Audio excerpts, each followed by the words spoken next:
Du haut de ce pont construit en plein boulevard Lumumba dans la commune de Limete à Kinshasa, on observe une énorme couche de bouteilles et de sacs en plastique usagés et boîtes de conserve. Du plastique qui stagne à l'entrée des caniveaux et empêche l'écoulement normal des eaux usées.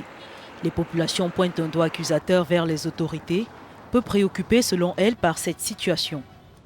Nous souffrons beaucoup, hein. Il y a des mauvaises odeurs et il y a aussi de l'inondation de maisons. Quand il pleut ici, en tout cas, il y a vraiment des dégâts.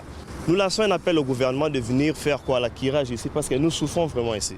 Le gouverneur de la ville nous a promis que le curage sera fait pendant la saison sèche. Puis il va élever le niveau du tuyau qui empêche les plastiques de couler comme il a fait ailleurs.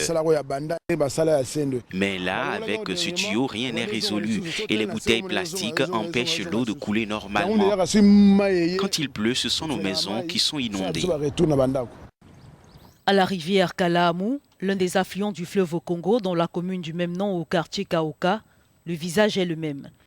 Un lit de bouteilles et sachets en plastique couvre les eaux comme c'est le cas dans plusieurs autres cours d'eau de la capitale congolaise. L'environnementaliste Emmanuel Moussouyou s'inquiète de l'impact des conséquences de ces déchets sur le long terme. Ces bouteilles en plastique, ils ont été fabriquées avec des matières chimiques. Et comme vous le savez, ils peuvent donner ou procurer des maladies aux populations congolaises dans l'avenir. Ces bouteilles en plastique, le fait qu'ils sont jetés dans l'environnement ou dans l'eau, pour qu'ils puissent se dégrader, il faut une période d'au moins 100 000 ans.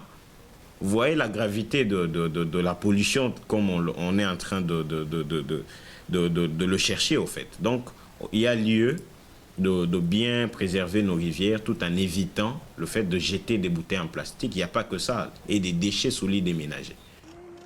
Plusieurs usagers s'interrogent sur la politique de gestion de ces déchets plastiques en RDC. Des déchets perçus comme l'emblème des habitudes des consommateurs, utilisés, jetés et oubliés.